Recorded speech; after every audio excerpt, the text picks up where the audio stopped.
Good afternoon student, welcome on G online class. Student, हम लोग पढ़ रहे थे हिंदी का कुछ चैप्टर हमने पढ़ चुके हैं। 2 लेक्चर हो चुके हैं, तीसरा लेक्चर है ये, है ना। तीसरा नहीं, सॉरी, चौथा लेक्चर है। फर्स्ट लेक्चर में हमने क्या पढ़ा था? वर्णमाला, है ना। उसके बाद सेकंड लेक्चर में क्या पढ़ा था? भाषा के बारे में पढ़ा था। सर ने पढ़ाया था ये भाषा के बारे में आप लोगों को, कितने प्रकार की होती है भाषा। 2 प्रकार की पढ़ाई थी, मौखिक भाषा और लिखित भाषा, है ना। उसके बाद क्या पढ़ाया था हमने? उसके बाद हमने पढ़ाया था आपको वर्ड विचार, यानी कि फोनोलॉजी। ठीक है, फोनोलॉजी में क्या बताया था आपको याद होगा। हम आपसे फिर रिवाइज कर लेना, हम फिर पूछेंगे आपको। हिंदी वर्डमाला के बारे में बताया था हमने, किसे कहते हैं, और हिंदी वर्णमाला को कितने भागों में विभाजित किया गया, यानी कितने भागों में बांटा गया है, और वो बता दिया था। फिर स्वर कितने प्रकार के होते हैं बता दिए थे, है ना। स्वर कौन कौन से होते हैं ये भी बता दिया था। फिर स्वर के प्रकारों के बारे में भी डिफाइन कर दिया था। और स्वरों की मात्राएं कैसी कौन सी होती है ये सब हमने बता दिया था। अब हम आ जाते हैं व्यंजन किसे कहते हैं। ठीक है, जिन वर्णों के उच्चारण में स्वर की सहायता से लेनी पड़ती है, हम उन्हें व्यंजन कहते हैं। मतलब अगर जो हमें कोई वर्ड बोलना है, जैसे जो व्यंजन है, ठीक है, व्यंजन वाले जो भी स्वर हैं, वो वर्ड हैं, उनको हम किसकी सहायता से बोलते हैं? स्वर की सहायता से। ठीक है, यानी कि हमें स्वर के उसमें जब हम उस वर्ड को बोलेंगे व्यंजन वाले को, तो उसमें स्वर की ध्वनि निकलेगी। जैसे कि हम का बोलें, तो का में क्या है लास्ट में, देखिए सुनिए, का, तो उसमें किसकी धुन आ रही? आ की आ रही है ना।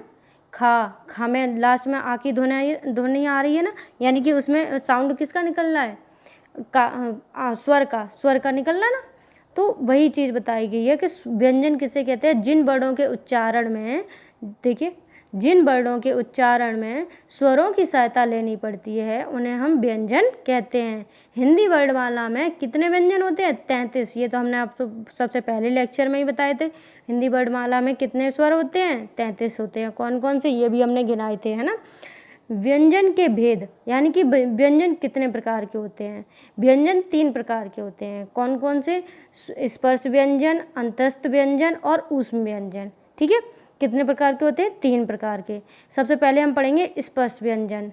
इन व्यंजनों का उच्चारण करते समय वायु मुख के विभिन्न भागों को स्पर्श करती हुई मुख से बाहर निकलती है। मतलब जब हम जो स्पर्श व्यंजन होते हैं, जब हम उनको बोलते हैं, तो उनको बोलने के लिए जब हम मुंह से निकलती है, तो क्या वायु जो होती है वो कैसी निकलती जाती है? मुंह से स्पर्श करती हुई निकलती है। ठीक है, तो कुछ वर्ड ऐसे होते हैं जो मुंह में बोलने के लिए हमें वायु क्या होती है? स्पर्श नहीं करती है ना। तो वो कौन कौन से होते हैं ये अभी आपको दिखाएंगे। ठीक है, इसलिए इन्हें स्पर्श व्यंजन कहते हैं। इसीलिए हम क्या कहते हैं उन्हें? स्पर्श व्यंजन। यानी कि जब हम उन वर्डों का उच्चारण करते हैं, तो क्या होती है? उनको उच्चारण समय मुंह से जो वायु आती है, वो क्या करती हुई आती है? स्पर्श करती हुई आती है। ठीक है, स्पर्श व्यंजन 25 होते हैं। कितने होते हैं? 25। ध्यान रखिएगा, हाईलाइट कर रही हूँ। स्पर्श व्यंजन कितने होते हैं? 25। और व्यंजन कितने प्रकार के होते हैं? 3 प्रकार के। ठीक है, नाम पहला कौन सा पढ़ रहे हैं हम? स्पर्श व्यंजन। कौन सा पढ़ रहे हैं? स्पर्श व्यंजन। ठीक है, और ये गिनती में कितने होते हैं स्पर्श व्यंजन? 25 होते हैं। ठीक है, जिन्हें 5 वर्गों में विभाजित किया गया। मतलब 5 उनके 5 जोड़े बनाए गए हैं। 25 है ना, तो 5 जोड़े बनाए तो कितने हो जाएंगे? 5 जोड़े हो जाएंगे ना। यानी कि पहले 5 के सेट में कितने होंगे? 5 वर्ड होंगे। फिर दूसरे 5 के सेट में कितने होंगे? 5 वर्ड होंगे। फिर तीसरे में 5 वर्ड, फिर चौथे में 5 वर्ड, और इसी तरह 5वें में कितने होंगे? 5 वर्ड होंगे। इस तरीके से क्या होंगे? 5 वर्गों में विभाजित कर दिए गए, और टोटल हैं कितने? 25। ठीक है, कितने हैं स्पर्श व्यंजन? 25। ठीक है, अब देखो विभाजित किए गए, वो देखो क्रम। देखो नंबर पहले पे क्या है? व्यंजन कहाँ से स्टार्ट होते हैं? आपको ध्यान है ना, का, खा, गा से स्टार्ट होते हैं व्यंजन, और उससे ऊपर वाले क्या होते हैं? स्वर होते हैं। ठीक है, कौन कौन से होते हैं ये हमने आपको बता दिए थे, कौन से स्वर कौन से कहलाते हैं। ठीक है, ठीक है, ओके। अब इसके बाद देखिए, सबसे पहला है का वर्ग। देखो ये क्या लिखा है? का वर्ग। यानी कि जब हम कहाँ से स्टार्ट करते हैं तो क्या बोलते हैं? देखो, सॉरी, जब हम स्टार्ट करते हैं तब हम का से ही तो पढ़ते हैं, का से स्टार्ट होता है। तो जो का से लेके अड़ा तक आता है तो उसे हम बोल देते हैं का वर्ग, यानी कि का, खा, गा, घा, अड़ा, ये कौन से हैं? का वर्ग के व्यंजन हैं। ठीक है, देखो का वर्ग लिखा ही है, का वर्ग है ना, का वर्ग के व्यंजन है। इन्हें इनका उच्चारण स्थान, अब ये उच्चारण स्थान बहुत ध्यान रखिएगा आप, क्या है? जब हम इन वर्डों को बोलते हैं का वर्ग वाले को, का, खा, गा, घा, ड़ा, तो ये निकलते हैं कंठ। कंठ जानते हो आप लोग? कंठ होता है जो आपके कहाँ पे होता है? गर्दन से नीचे, गर्दन पे जो एक गांठ जैसी होती है वहाँ से निकलता है। देखो हम आपको एक पिक्चर दिखाते हैं, देखिए कंठ, कंठ देखिए, ये बच्चा दिख रहा है आपको, है ना? इसकी गर्दन पे देखिए, जो आपकी गर्दन होती है यहाँ पे क्या होता है? एक कंठ होता है, यहाँ से इसका साउंड निकलता है और मुंह से कहीं से स्पर्श और स्पर्श करती हुई क्या निकलती है? बाहर ध्वनि निकलती है। जब हम का, खा, गा वाले वर्ग जो 5 वर्ग हैं इनको बोलते हैं तब, ठीक है, यहाँ से ध्वनि निकलती है कंठ से। ठीक है, देखो बोल के देखो, का, का, बाकी पूरा मुंह खुला है ना आपका, का, कहाँ से ध्वनि निकल रही है? सीधा कंठ से, यहाँ से निकल रही ना आपके, है ना? तो वही चीज़ है। अब देखिए उसके बाद कौन सा वर्ग आता है? देखो उसके बाद आता है आपका चा वर्ग। कौन सा वर्ग आता है? चा वर्ग। चा वर्ग, चा वर्ग का मतलब क्या है? तालु, तालु से निकलती है। ठीक है, चा वर्ग का जो होता है वो तालु से निकलती है, यानी कि टंग के ऊपर भाग से। तालु कौन सा होता है? देखो चा वर्ग, चा मतलब चार, चा में भी देखो काउंट करो कितने वर्ड हैं, 1 2 3 4 5। ठीक है, तो ये क्या है? चा वर्ग के हैं, यानी कि चा, छा, जा, झा, वा। ठीक है, चा वर्ग के ये हैं। अब देखिए तालु, तालु कहाँ पे होता है? अब आपके मुंह से बता दें, तालु कहाँ पे होता है? ठीक है, तालु देखो, आप देखिए तालु, तालु ये होता है, यानी कि जो तलवे से, यहाँ पे देखो ये रहा आपका तालु, ये ऊपर वाला जो भाग होता है ना, जो दांत के ऊपर जो टंग टच हो रही है, देखिए जहाँ ये टंग टच हो रही है, देखिए तालु, तालु होता है। ठीक है,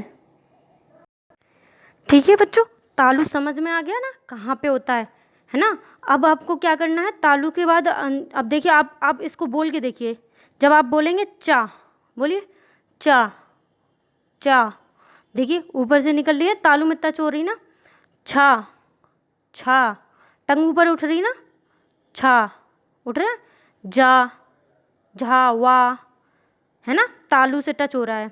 उसके बाद देखिए टा वर्ग। कौन सा? टा वर्ग।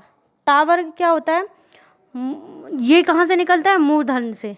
मूर्धन मतलब दंत के ऊपरी तरफ जो होता है ना, पीछा वाला भाग, देखो टा, टा, यानी कि जो दांत का, देखो दांत अभी आपको दिखाते हैं, जो दांत होते हैं ना, देखो जैसे आपको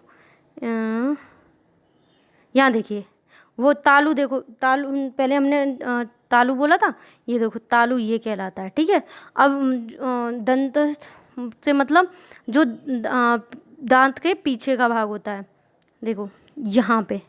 ठीक है, जो टा वर्ग बोलेगा जाएगा वो देखो यहाँ से निकलेगा, ये दांत के जो अंदर वाला मसूड़ा होता है ना, जिस दांत के जो अंदर वाला मसूड़ा वहाँ पे टच होती है, देखो यहाँ पे, यहाँ पे कहाँ पे होती है? यहाँ पे। ठीक है, ये अंदर वाला जो भाग होता है, यहाँ नहीं, यहाँ पे। ठीक है, यहाँ पे तो वो चा वर्ग बोलता है, यहाँ पे तो चा वर्ग बोलता है, यहाँ पे क्या बोलता है? टा वर्ग। ठीक है, देखो टा, था, डा, ढा, जा रहा ना, निकल रहा है ना मुंह से आवाज़ इस तरीके से।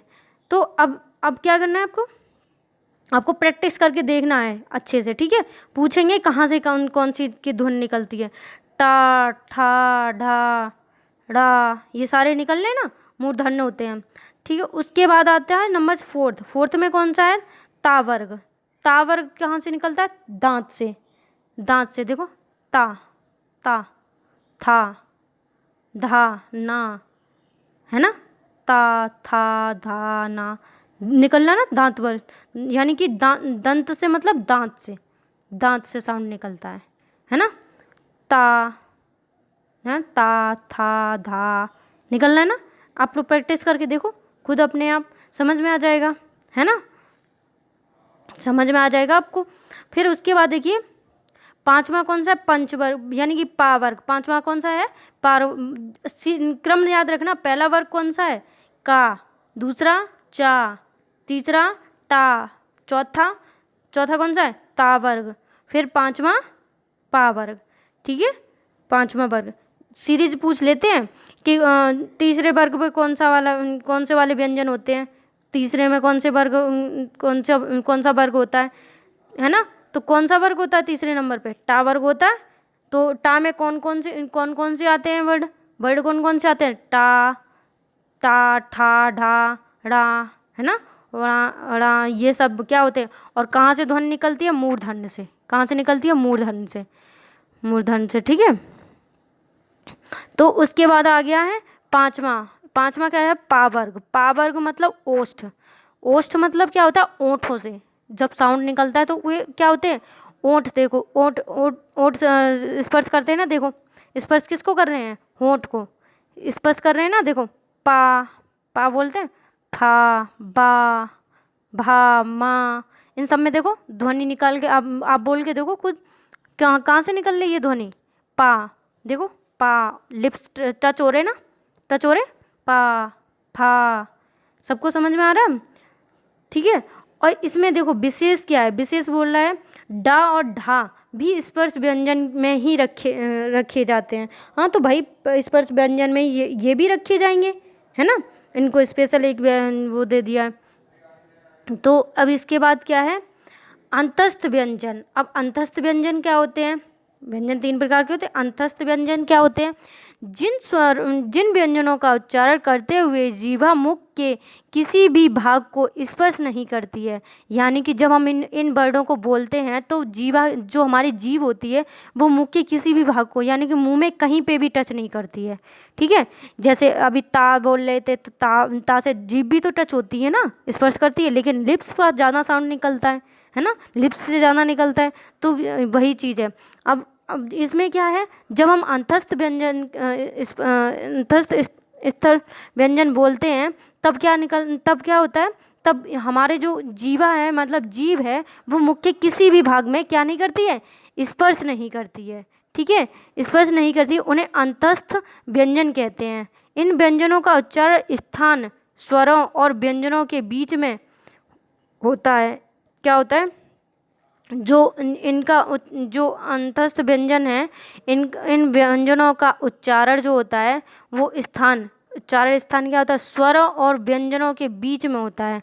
इनकी संख्या 4 होती है। संख्या याद रखिएगा कितनी होती है, 4। कौन सी, या, रा, ला, वा, या, रा, ला, वा। कौन सी, या, रा, ला, वा। देखो क्रम से, या से यक, रा से रद, ला से लट्टू, वा से वक, है ना। तो यहाँ से क्या है, ये 4 है, या, रा, ला, वा। ठीक है, क्या है, देखो इनको बोल के देखो, मुंह से कहीं पे देखो जीभ कहीं टच कर रही, या निकल रही ना, सीधी आवाज़ निकल जाती है, कहीं पे मुंह के टंग ना उठानी पड़ती ना कुछ, या, रा, ला, वा, है ना।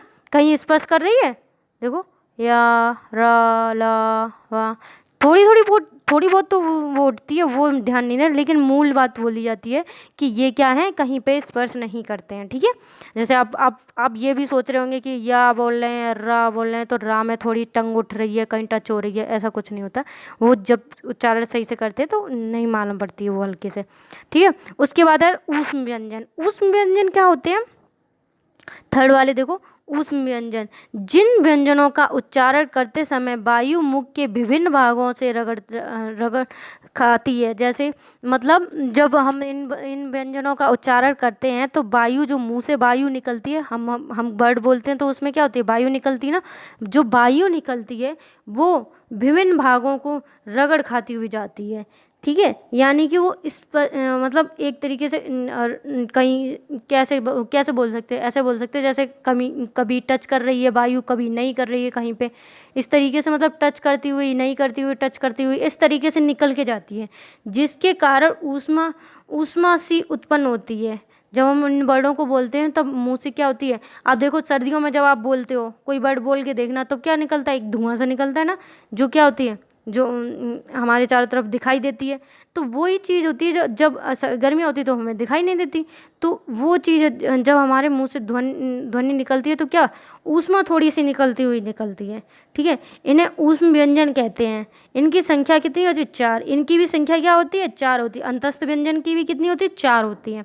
कौन सी? सा, सा, हा।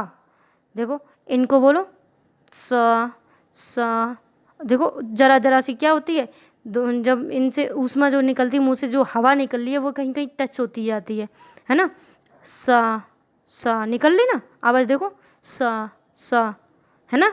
हा निकल रही ना, वायु निकल रही साथ में, इस तरीके से। अब देखो ये तो 3 प्रकार हो गए, इसके व्यंजन के 3 भेद होते हैं। फिर संयुक्त व्यंजन क्या होते हैं? 2 विभिन्न व्यंजनों के मेल से बने व्यंजन संयुक्त व्यंजन कहलाते हैं। मतलब जब हम दो व्यंजनों को मिलाते हैं तो हमारा एक अक्षर बन जाता है, एक वर्ड बन जाता है। ये संख्या में 4 होते हैं। कितने होते हैं? ये संख्या में 4 होते हैं। 4 ऐसे हमारे संयुक्त व्यंजन होते हैं जिनको हम क्या कहते हैं, क्या जो दूसरे दोनों क्या होते हैं? व्यंजन ही होते हैं, उनकी सहायता से मिला के बनता है। जैसे कि का, देखो जैसे कि का, आपको दिख रहा है ये का यानी कि छोटा का मतलब क्या है? इसमें से जो स्वर का साउंड था वो निकाल दिया है, ठीक है। जो स्वर की सहायता से बनता है ना व्यंजन स्वर की सहायता से ही तो बनता है। तो उसमें से जो स्वर का जो ध्वनि निकलती थी वो हटा दिया, और उसके बाद जो व्यंजन होता है उसकी जगह पे क्या होता है? दूसरा व्यंजन जोड़ दिया है। अभी आपको पीछे वाले चैप्टर में पढ़ाया था, देखो क्या था पीछे वाले में, देखो पढ़ाया था। इसमें देखो का है, का में क्या है? आ की ध्वनि है। देखो छोटा का है, तो इसमें देखो आ की ध्वनि है। आ की ध्वनि को हटा दिया तो क्या बना? आ की ध्वनि को जब मिला दिया तो का बना पूरा, है ना। अब जब नहीं मिलेंगे तो क्या है? सिंगल का, छोटा का है। तो इस तरीके से क्या है? इस तरीके से बनता है। अब वहाँ पे हमने क्या किया? यहाँ पे जो स्वर की ध्वनि होती है वो हटा दी, और क्या किया? और का को से लेके उससे एक संयुक्त अक्षर बना दिया, जैसे कि छत्री यानी कि कच्छा भिक्षा। इनमें क्या बन रहा है ना। देखो और फिर ता में त्रा बनता है हमारा, त्रा से त्रिशूल। वो किस किसके व्यंजनों के कौन सा व्यंजन संयुक्त किया जाता है? ता, छोटा का, ता और रा के संयुक्त से क्या बनता है हमारा? त्रा, ठीक है। यानी कि त्रा, देखो त्रा जब बोलो, त्रा बोलो, त्रा में देखो रा, देखो पहले ता की ध्वनि निकलती फिर रा की निकलती। और इसी तरह छत्री बोलो, छत्र, तो क्या है? सा की भी ध्वनि निकलती, का की भी निकल ली। उसके बाद ज्ञा में क्या बनती है? जा और ज्ञा, देखो जा और वा की ध्वनि निकल रही, ज्ञा, देखो ज्ञा, है ना। स और रा, तो क्या उनसे निकल रहा है? स्र निकल रहा है ना। देखो स्र यानी कि श्र, शा और रा की ध्वनि निकल रही ना, ठीक है। ये होते हैं हमारे, क्या होते हैं? संयुक्त व्यंजन। उसके बाद हमारे क्या पढ़ेंगे? उसके बाद हम पढ़ेंगे, देखो उसके बाद द्वित व्यंजन क्या होता है?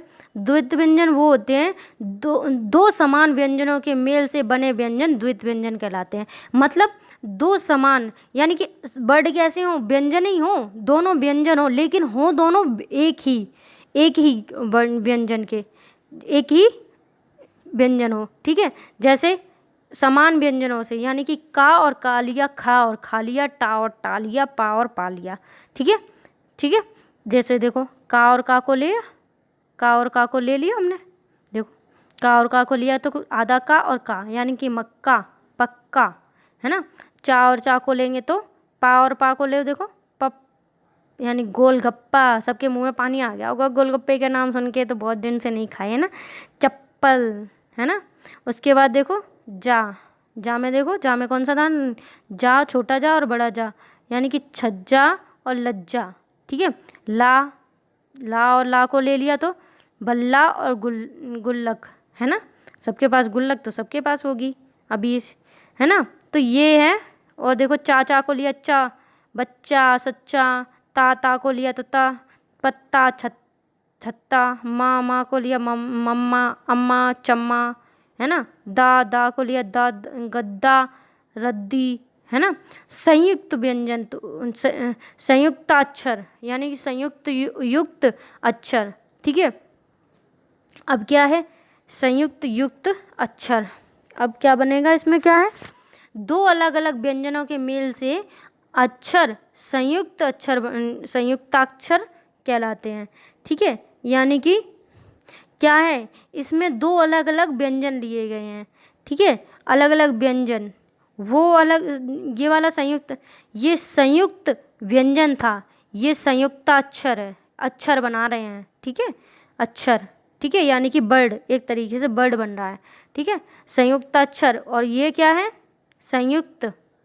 संयुक्त व्यंजन है, ठीक है, ये व्यंजन बन रहा है, ये संयुक्त अक्षर बन रहा है, ठीक है।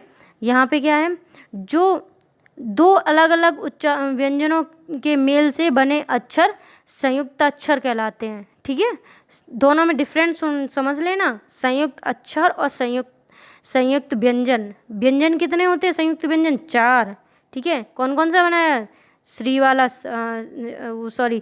क्षेत्री, त्रात्रिशूल, ज्ञानी और स्रा, ठीक है, ये सारे बनाए, 4 वर्ड बनाए गए। तो अब यहाँ पे अक्षर बना रहे हैं, का, छोटा का और या को मिला के क्या बना, क्या, यानी कि क्यारी वाक्य, है ना, ठीक है। देखो क्यारी और वाक्य, हा और माँ को मिला के हम, यानी ब्राह्मण और ब्रह्मा, ठीक है। दा वा द्व और द्वार या विद्वान, ठीक है। चा छा को छा, मच्छर अच्छा, है ना। अब देखो इस तरीके से। अब क्या है, रा वर्ड का प्रयोग देख लीजिए, ध्यान रखिएगा, रा वर्ड का प्रयोग क्या होता है। अब रा वर्ड का जो रा वर्ड होता है वो उसका प्रयोग कैसे करते हैं। रा में जब ऊ तथा बड़े ऊ की मात्रा व्यंजन के मध्य में लगाई जाती है, तो जैसे कि रा का हम यूज कैसे कैसे करते हैं। देखो रा का कभी कभार आपने रू पढ़ा होगा, रू, रुपया, ये क्या होता है, ये जो रा होता है ना, उसमें ऊ तथा बड़े ऊ की मात्रा के मध्य में लगाने से हो जाती है, ठीक है। जैसे कि रा में जो वर्ड छोटा ऊ है उसको मिलाना है, तो क्या करेंगे, तो रू बन जाएगा, यानी कि रुपया, ठीक है। क्या मिला, रुपया, ठीक है। रू, क्या बोलेंगे इसे, रू। जब जब रा और बड़ा ऊ तो रूप, है ना। आप देखो बड़े ऊ की मात्रा निकल रही, रूप, और ये क्या है, रू। देखो दोनों में डिफरेंट देख लेना बेटा, डिफरेंट क्या है, बड़े ऊ के देखो कैसे गुंडी वाला होता है, देखो ऐसा बनता है ना, ऐसा बना है। और जब आप ऐसा बनाओगे, सिर्फ ऐसा वाला, देखो यहाँ पे क्या है, ऐसे करके लगाया गया है ना। तो ये छोटा वाला रू है, यहाँ पे छोटा रू निकल रहा है, और यहाँ पे क्या निकल रहा है, बड़ा रू, ठीक है। यहाँ पे क्या है, बड़ा रू, ठीक है, ओके। अब देखो दूसरा, रा स्वर रहित होने पर अगले व्यंजन के ऊपर रेफ के रूप में लगाया जाता है। यानी कि जब इसमें स्वर रहित हो रा, तो क्या होगा, तो इसका जो रा होगा वो क्या होगा, ऊपर उड़ा दिया जाएगा। यानी कि कह देते हैं ना, ऊपर रा उड़ा दो, ऊपर रा उड़ा दो, यानी कि ऊपर किसी दूसरे व्यंजन के ऊपर लग जाएगा, ठीक है। अगले व्यंजन के ऊपर लग जाता है, जैसे धर्म, यानी कि धर्म, ठीक है, बोलते धर्म। कर्म, यानी कि कर्म, ठीक है, यानी कि आधा रा यूज हो रहा है ना।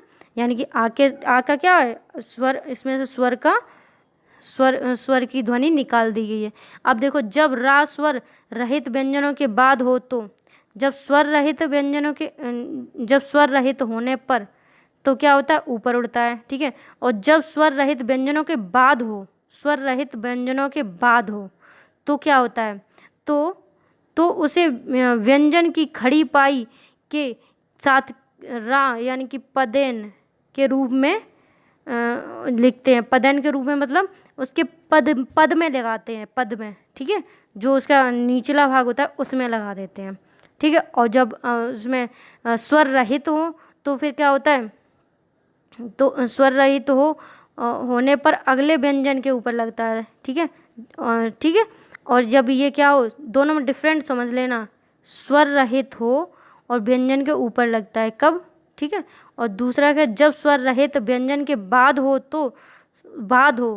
कहाँ पे, स्वर रहित व्यंजन के बाद हो, कहाँ पे हो, बाद हो, ठीक है।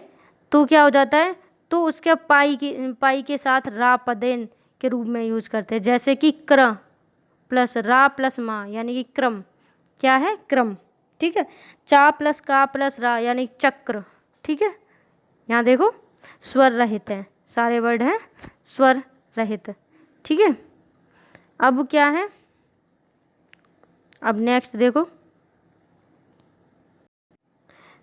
बच्चों, इसमें और आप एक बार और ध्यान से सुन लीजिए। इसमें मतलब ये कहा गया है कि जो स्वर रहित मतलब होता है कि जब रा का यूज जब हम बिना स्वर रहित मतलब उसमें स्वर का साउंड ना हो, तब हम अगर जो यूज करें रा का, देखो रा कैसा है, इसमें से स्वर का साउंड निकल चुका ना, तब अगर जो हम यूज करें तो क्या होगा, तो और किसी जो आगे वाला वर्ड आएगा उसके ऊपर चढ़ जाएगा, ठीक है।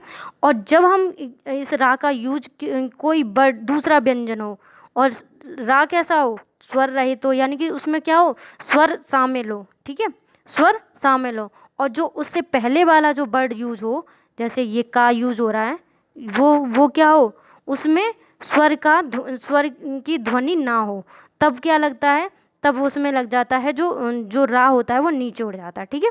मेन पॉइंट ये था, इसका हाईलाइट कर दे रहे हैं हम, इसीलिए क्या है, जब रा स्वर रहित हो, यहाँ पे क्या हो, रा स्वर रहित, देखो रा स्वर रहित है, इसमें आ की ध्वनि है ना। और जब जब जब व्यंजन कोई उसके आगे, जब कोई व्यंजन स्वर रहित हो और कोई व्यंजन, ठीक है, जैसे ये देखो का, है ना, तब अगर जो हो तो उसके नीचे लग जाता है, ठीक है, कैसे, खड़ी पाई के रूप में। अब नेक्स्ट देखो, इसके बाद है डा तथा डा के साथ जब रा का प्रयोग करते हैं तो क्या होता है, हाइफन के रूप में इसका प्रयोग करते हैं, जैसे देखो ट र क, ट्रक, देखो ट्रक है ना, ट्रक कैसे लिखते हैं, ट्रक, है ना, ट्रक, इस तरीके से यूज करते हैं, ठीक है। और जब देखो ड्रम, तब क्या है, ड्रम, ठीक है, ड्रम, है ना, ड्रम, इस तरीके से, ओके। और देखो राष्ट्र, क्या है, रा प्लस आ प्लस सा प्लस टा प्लस रा यानी कि राष्ट्र,